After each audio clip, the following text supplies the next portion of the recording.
سورہ بقرہ آیت نمبر 115۔ اعوذ باللہ من الشیطان الرجیم، بسم اللہ الرحمن الرحیم۔ وللہ اور اللہ کے لیے، المشرق مشرق ہے، والمغرب اور مغرب ہے، فأینما سو جس طرف، تولو تم منہ کرو، فثم تو اس طرف، وجہ اللہ اللہ کا سامنا ہے، ان اللہ بے شک اللہ، واسع وسعت والا، علیم جاننے والا ہے۔ وَلِلَّهِ الْمَشْرِقُ وَالْمَغْرِبُ اور اللہ کے لیے مشرق اور مغرب ہے، فَأَيْنَمَا تُوَلُّوا سو جس طرف تم منہ کرو، فَثَمَّ وَجْهُ اللَّهِ تو اسی طرف اللہ کا سامنا ہے، ان اللہ واسع علیم اور بے شک اللہ وسعت والا جاننے والا ہے۔ یہاں سے تحویل قبلہ کی بات شروع ہو رہی ہے۔ یہ قرآن مجید کی جو ہے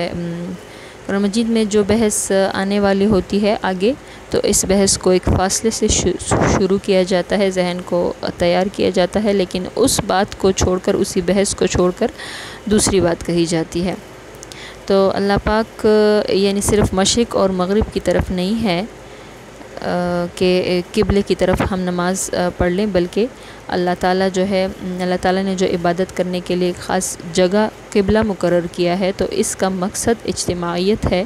اور یکسوئی ہے کہ ایک ہی وقت میں سارے مسلمان اللہ اکبر کے ساتھ اللہ کی طرف جھکتے ہیں۔ نبی پاک صلی اللہ علیہ وآلہ وسلم کو جب نبوت حاصل ہوئی اور مدینہ ہجرت کر گئے، تو نبی پاک صلی اللہ علیہ وآلہ وسلم اور صحابہ کرام جو ہے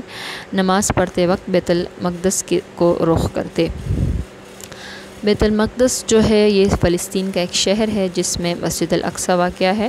اور جب آپ صلی اللہ علیہ وآلہ وسلم ہجرت کر کے مدینہ شریف گئے، کیونکہ وہاں پہ یہودی تھے، تو اتنی بڑی ٹکر لینا ممکن نہیں تھا کہ کعبہ کی طرف رخ کر کے نماز پڑھے، تو کچھ ٹائم پیریڈ کے لیے بیت المقدس کی طرف رخ کر کے نماز پڑھی آپ صلی اللہ علیہ وآلہ وسلم نے۔ پھر اس کے بعد جو ہے آپ صلی اللہ علیہ وسلم کو حکم ہوا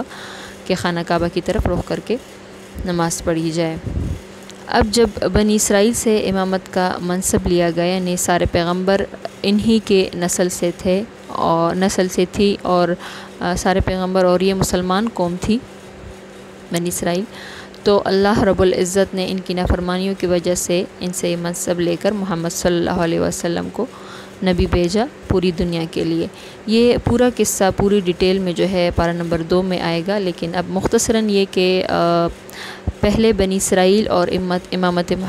محمدی صلی اللہ علیہ وآلہ وسلم سب جو ہے بیت المقدس کو رخ کر کے نماز پڑھتے تھے، لیکن اب جب اللہ کا حکم آ گیا کہ خانہ کعبہ کی طرف رخ کر کے نماز پڑھو، تو ان بنی اسرائیل نے ہنگامہ اٹھا لیا کہ یہ کیوں، اس طرح کیوں، کہ پہلے جو نمازیں پڑھی تم لوگوں نے، یعنی مسلمانوں کو کہتے، تو وہ کیا ضائع ہو گئی؟ تو یعنی یہ شکوک و شبہات ان کے دل میں مسلمانوں